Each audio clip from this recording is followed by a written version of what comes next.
What if the meaning of life isn't something you find, but something you suffer your way into? Most people spend their lives searching for clarity, some ultimate answer that will make everything make sense. But what if that clarity never comes? What if life remains a chaos of pain, contradiction, and mystery? And that's exactly how it's meant to be? Fyodor Dostoevsky, the genius who wrote from prison cells and hospital beds, understood this better than anyone. He didn't just write about suffering, he lived it.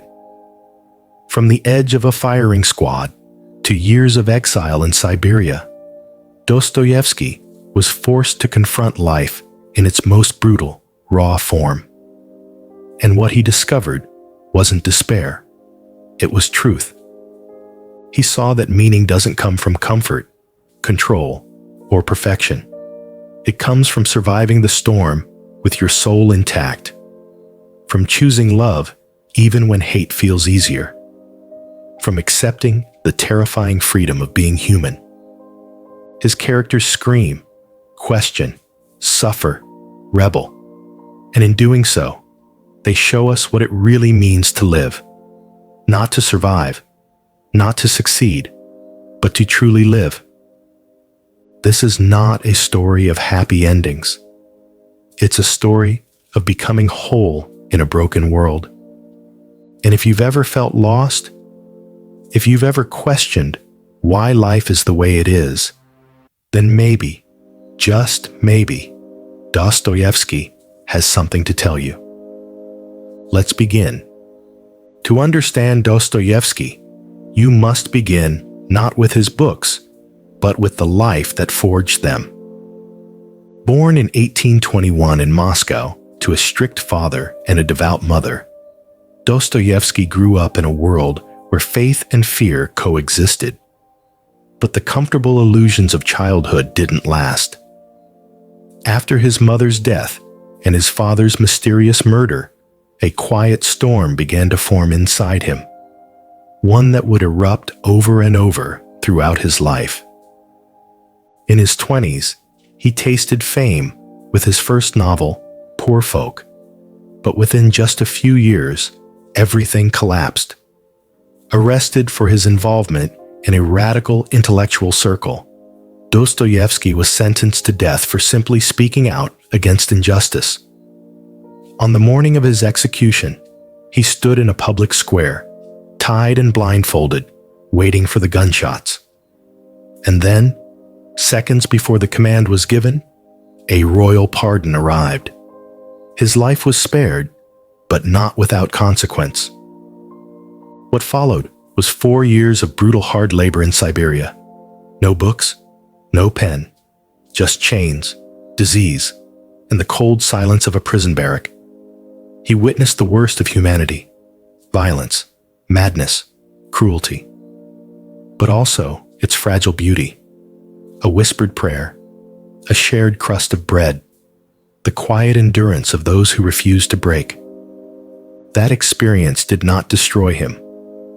It transformed him.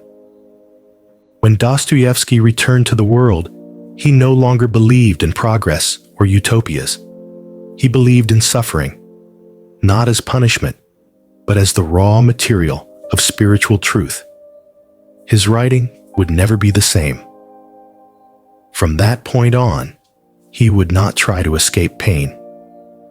He would descend into it, dissect it, and find meaning in the very darkness most people try to avoid. This is where Dostoevsky begins, not in comfort, but at the edge of death. In 1864, Dostoevsky published a strange, unsettling little book. It wasn't a novel in the traditional sense. It had no plot, no hero, no redemption. Its narrator, a bitter, unnamed man, rambled, contradicted himself, and seemed to despise both the world and himself. Notes from Underground was not meant to entertain. It was meant to expose. At its core lies a single, disturbing idea. That man is not a logical, predictable machine. that even if we build the perfect society, even if we eliminate hunger, injustice, and inequality, man will still find a reason to suffer. And not just suffer, but choose to suffer. Why? Because we are not driven solely by reason. We are driven by something far more volatile: will, pride, chaos, and the stubborn desire to be free, even if that freedom destroys us. The underground man does not want happiness. He wants control. Control over himself, over others, over meaning itself. He mocks the very idea that humans will ever be satisfied by comfort or harmony. He says, "I will not be a piano key." That is, he refuses to be part of a system, even a perfect one, if it means losing his unpredictability, his irrational freedom. What Dostoevsky revealed in this short, acidic text was a revolution in thought.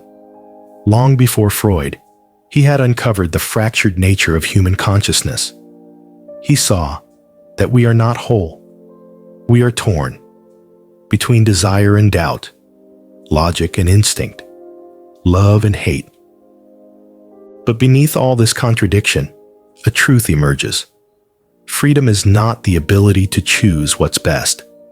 It is the power to choose against what's best, to be human even when humanity makes no sense.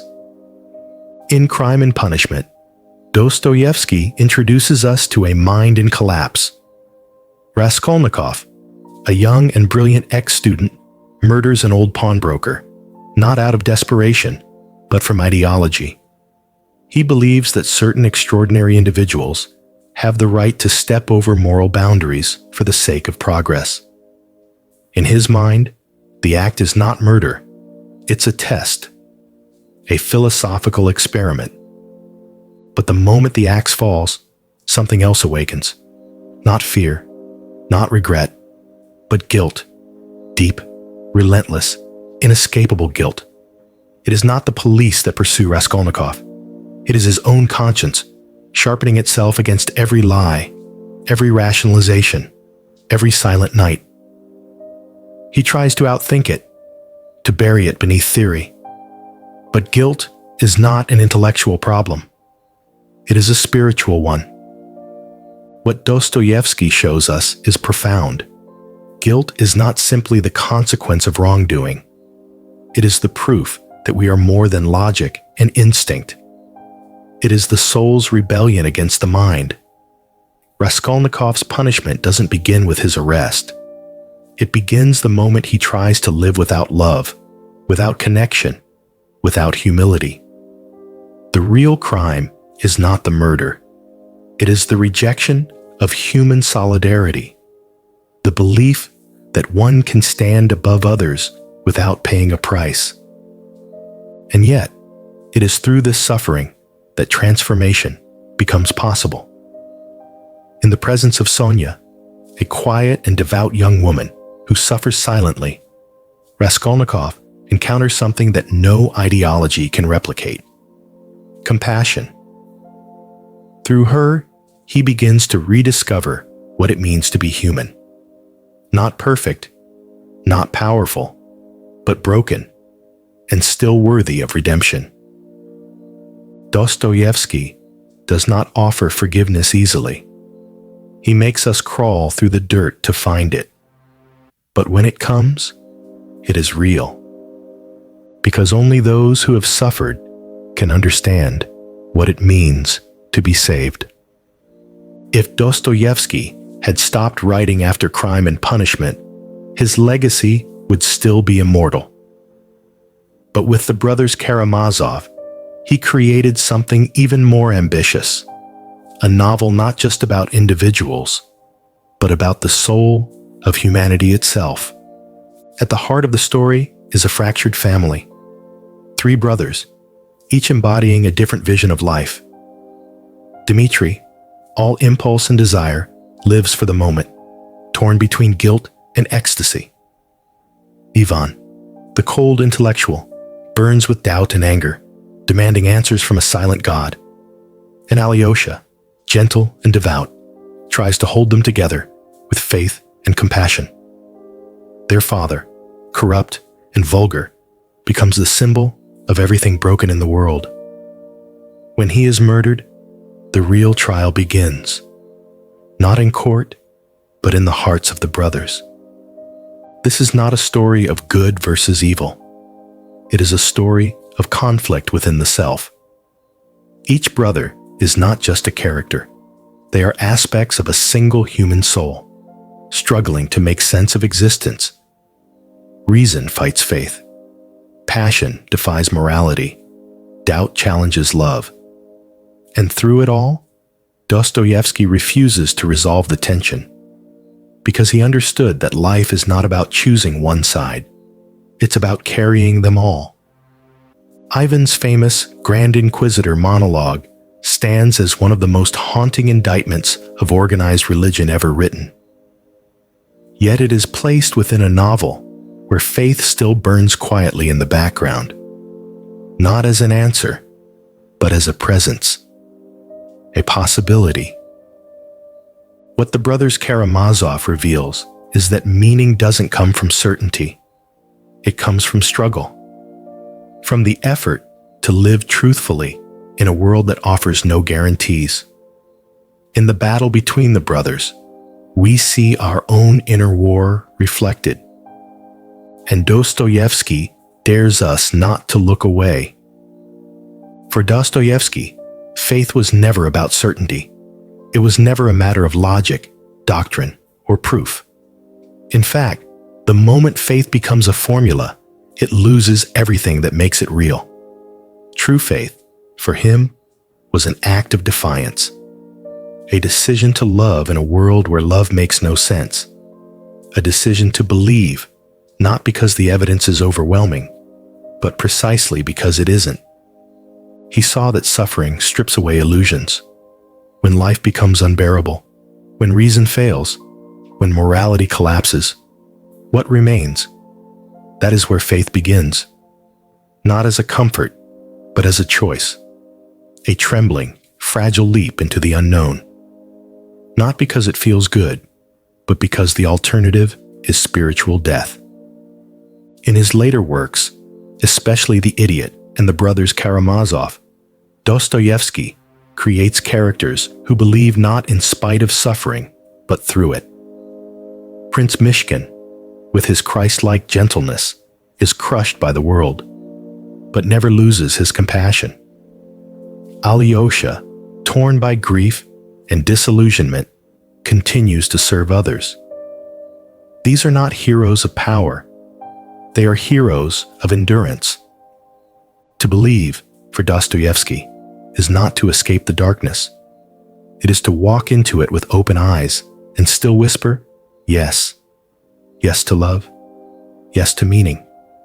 Yes to something higher, even if that something never speaks back. Faith, in his universe, is not about being right.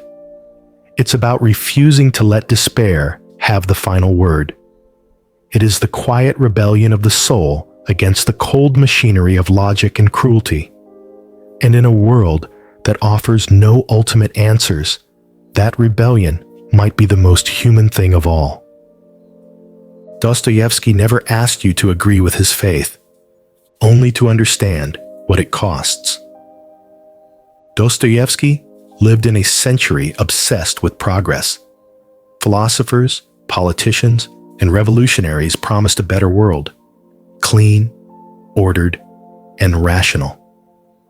If only the right system could be built, they said, human suffering would disappear. But Dostoevsky saw something they refused to acknowledge, that the human soul is not made to fit inside a system. In The Devils and the chilling parable of the Grand Inquisitor, he delivers his most brutal warning. A world without suffering, a world where every need is met, where every choice is made for you, is not a utopia. It is a prison. Strip people of freedom, even in the name of happiness, and you strip them of their humanity. You create obedience, not meaning, comfort, not love. In The Grand Inquisitor, Christ returns to earth, but is rejected by the very church built in his name. Why? Because he gave people freedom, and freedom terrifies us. The Inquisitor tells Christ to his face, "We will correct your mistake. We will give them bread instead of freedom, and they will thank us for it." Dostoevsky saw this coming. The attempt to engineer a perfect society would demand the sacrifice of the very thing that gives life meaning: our ability to choose, to struggle, to fall, and to rise again. A painless world, stripped of danger and doubt, is also stripped of depth. There is no virtue where there is no risk. His vision was not cynical. It was human. He didn't believe we needed perfect systems. He believed we needed the courage to live in an imperfect world without betraying our souls. Utopia, in his eyes, was not a dream. It was a threat. Because no system can save a soul that has forgotten how to suffer and how to love. Dostoevsky never pretended to have the final answer. He didn't build a system, draft a doctrine, or offer a formula for happiness. Instead, he gave us something far more unsettling and far more honest: the mystery of man. Again and again, his characters collide with themselves. They reach for truth and fall into contradiction. They seek love and sabotage it. They long for freedom, but run from it. And through all this chaos, Dostoevsky never turns away. He stares directly into the abyss of the human heart and says, "This too is part of the story." To him, man was not a problem to be solved, but a riddle to be lived. In one of his most quoted lines, he writes, "Man is a mystery. It needs to be unraveled, and if you spend your whole life unraveling it, don't say that you've wasted time." That is the key. The search itself, painful, flawed, never-ending, is where meaning lives. We are not meant to be consistent. We are not designed to be perfect. We are contradiction, layered upon contradiction. And it is precisely this complexity, this tangle of spirit and flesh, of reason and madness, that makes us human. For Dostoevsky, the meaning of life was not hidden at the end of some grand journey. It was woven into every struggle along the way, every doubt, every act of forgiveness, every moment of quiet faith in the dark. The purpose of life was not to solve the mystery of man, but to stand before it with humility, courage, and open eyes. In a world that craves certainty, Dostoevsky gave us something deeper: the strength to live without it. Because to be human is not to know the answer. It is to become the question